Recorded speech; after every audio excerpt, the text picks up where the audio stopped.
E aí galera, tudo bem com vocês? Bom, eu me chamo Wesley Bezerra, sou petiano da Engenharia Elétrica e hoje a gente está aqui para conversar um pouco sobre a teoria de campo elétrico.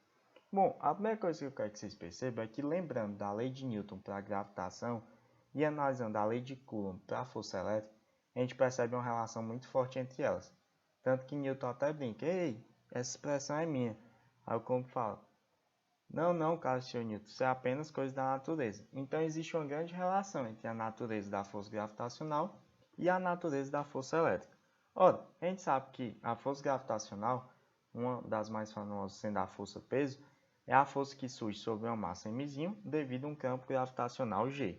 Então a gente pode dizer, já que existe uma relação entre força gravitacional e força elétrica, que a força elétrica vai surgir sobre uma carga Qzinho devido a um campo elétrico E. E aí surge a primeira expressão de campo elétrico, que é força igual a Q vezes E.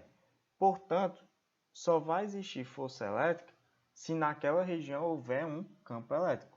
Porque se o campo elétrico for zero, a força elétrica é zero. E aí, analisando essa situação aqui, eu pergunto a vocês. Essa esfera carregada com carga Qzão, azulzinha aí, certo? Está sentindo alguma força elétrica sobre ela? Beleza? Existe alguma força elétrica atuando sobre ela?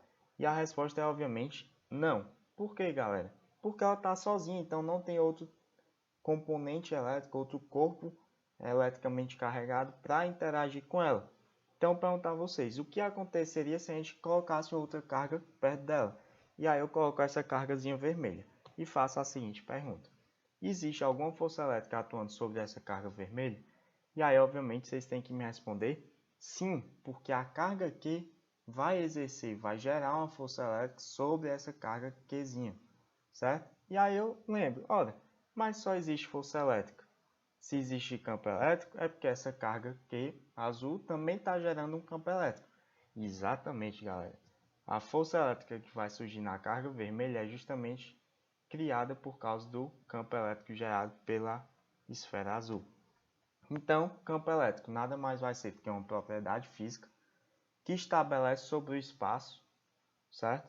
Estabelecida sobre o espaço, no caso, por uma carga fonte Q maiúsculo, certo? Que é só para a gente diferenciar. Por que carga fonte, Wesley? Porque é justamente ela que é responsável por gerar o campo elétrico, certo? Então, ela é a fonte do campo, vamos assim dizer. Beleza? Então, Wesley, o que é que tu está me dizendo? Que a carga está gerando um campo elétrico. Exatamente. E esse campo elétrico é capaz de, quê? De induzir uma força elétrica em uma outra carga Qzinho, que é aquela vermelha que a gente vai chamar de carga de prova. Wesley, mas por que carga de prova? Porque ela é capaz de me indicar, capaz de me provar a existência de um campo elétrico.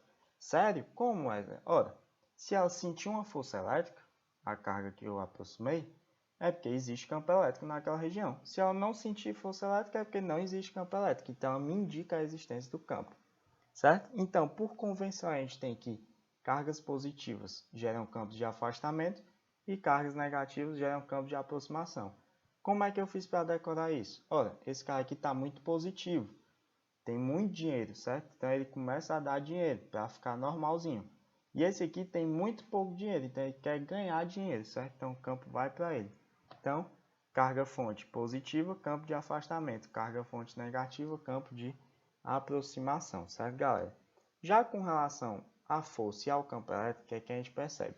Bom, se a carga fonte é positiva, independente da carga de prova ser positiva ou negativa, carga fonte positiva gera campo de afastamento. Então, o campo se afasta da carga de fonte positiva. Já se a carga de prova é negativa, certo? O campo elétrico se aproxima dela, é um campo de aproximação, certo? Agora, analisando carga de prova positiva. Se a carga de fonte é positiva, a carga de prova vai querer se afastar dela. Princípio da atração e repulsão, né? Então a força vai ser de afastamento. Já se a carga de fonte é negativa, a carga de prova positiva quer se aproximar dela, atração, né? Então, força de atração. Já se a minha carga de prova é negativa, com a carga fonte positiva, eu quero me aproximar dela, atração. E se a carga fonte é negativa com prova negativa, eu quero me afastar dela, repulsão, né? Negativo com negativo. Qual é a conclusão disso, Wesley? Ora, cargas de prova positiva, campo e força no mesmo sentido, como a gente pode ver. E cargas de prova negativa, Wesley, campo e força em sentidos opostos. Show de bola, galera!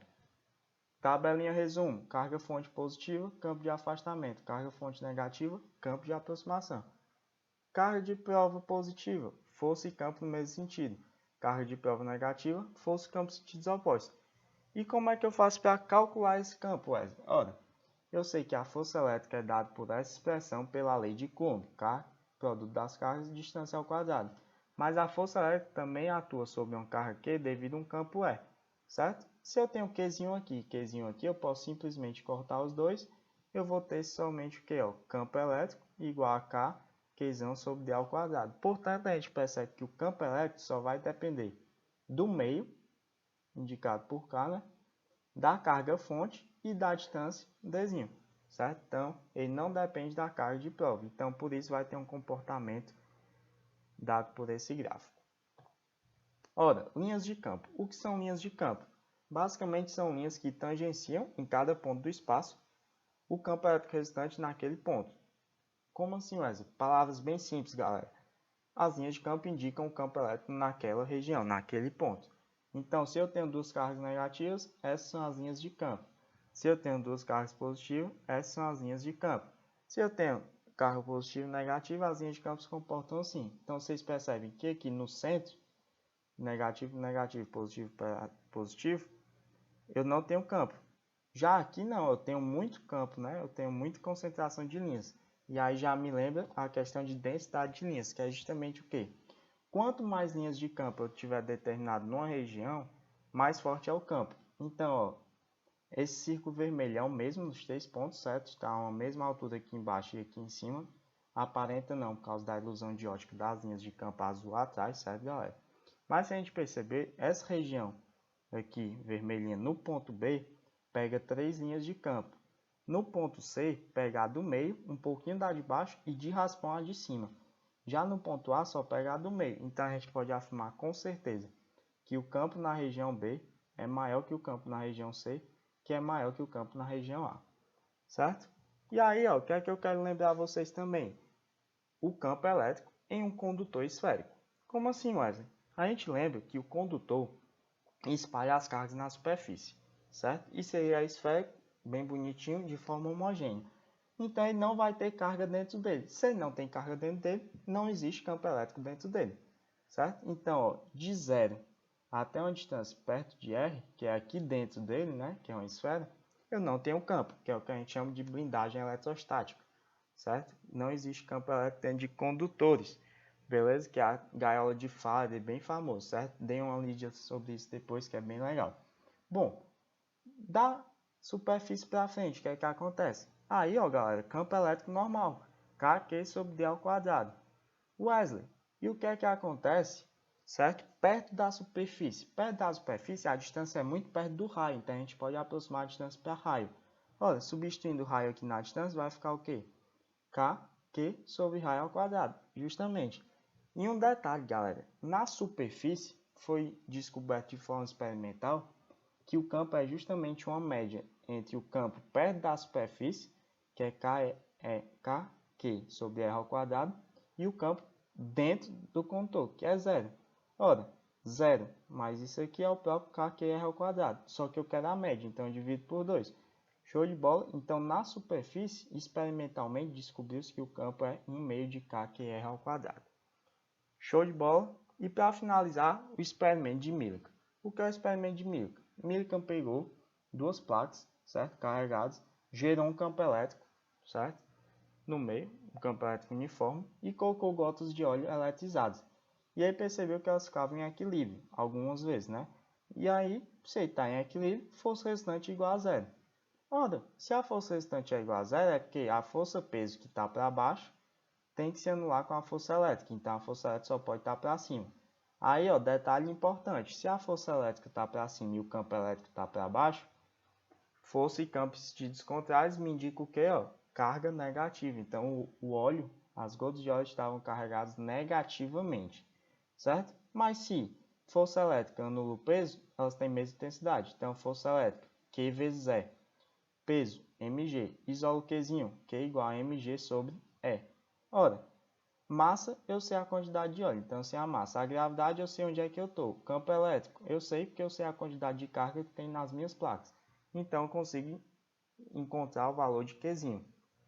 Ele fez vários experimentos. No primeiro, ele encontrou 1,6 vezes 10 a menos 19.